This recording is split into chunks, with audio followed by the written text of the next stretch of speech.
মুখ্য নির্বাচনী আধিকারিক পশ্চিমবঙ্গের উদ্যোগে ভোটার দিবস 2026 উপলক্ষে প্রবন্ধ অঙ্কন ও স্লোগান প্রতিযোগিতা অনুষ্ঠিত হল রায়গঞ্জ ব্লক অফিসে। যদিও প্রতি বছর 25শে জানুয়ারি ভোটার দিবস হিসেবে পালিত হয়, তবে আগাম প্রস্তুতির অংশ হিসেবে এই কর্মসূচির আয়োজন করেন রায়গঞ্জ ব্লক প্রশাসন। এই প্রতিযোগিতায় রায়গঞ্জ ব্লকের বিভিন্ন স্কুলের মোট 80 জন ছাত্রছাত্রী অংশগ্রহণ করে। প্রতিযোগিতার মাধ্যমে ছাত্রছাত্রীদের বিভিন্ন ভোটাধিকার ও গণতান্ত্রিক ব্যবস্থার গুরুত্ব সম্পর্কে সচেতনতা বাড়ানোই ছিল মূল উদ্দেশ্য।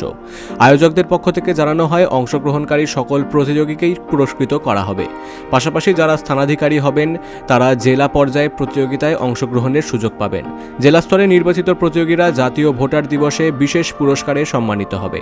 এই প্রসঙ্গে রায়গঞ্জ ব্লক ডেভেলপমেন্ট অফিসার জানান, ন্যাশনাল ভোটার্স ডে উপলক্ষে, যেটা জানুয়ারি 25 তারিখ পালন করা হয়, তার অ্যাডভান্স একটা প্রোগ্রাম করা হলো। মানে বিভিন্ন ক্যাটাগরিতে আমরা কম্পিটিশন করেছি কন্যাশ্রী মেয়েদেরকে আর বিভিন্ন স্টুডেন্টদের মাধ্যমে। এখানে প্রায় 40টা স্টুডেন্ট পার্টিসিপেট করেছিল বিভিন্ন স্কুল থেকে। সেখানে আমরা এসে রাইটিং কম্পিটিশন করেছি, ড্রয়িং করেছি, স্লোগান রাইটিং করেছি ডেমোক্রেসির ওপরে, বিভিন্ন টপিকের ওপরে, ইলেকট্রাল রিলেটেড। সেখানে আমরা কম্পিটিশন অর্গানাইজ করে এদের নামটা আমরা জেলাতে পাঠাবো। জেলা এন্ডে আবার কম্পিটিশন হবে, যেটা ন্যাশনাল ভোটার্স ডেতে তারা ফ্যাসিলিটেশন হবে তাদের। এটা actually national voters day awareness create করার জন্য ইয়াং ভোটার্সদের মধ্যে, যারা ইয়াং প্রসপেক্টিভ ভোটার, তাদের মাধ্যমে এটা অ্যাওয়ারনেস ক্রিয়েট করার জন্য এটা পালন করা হয়েছে।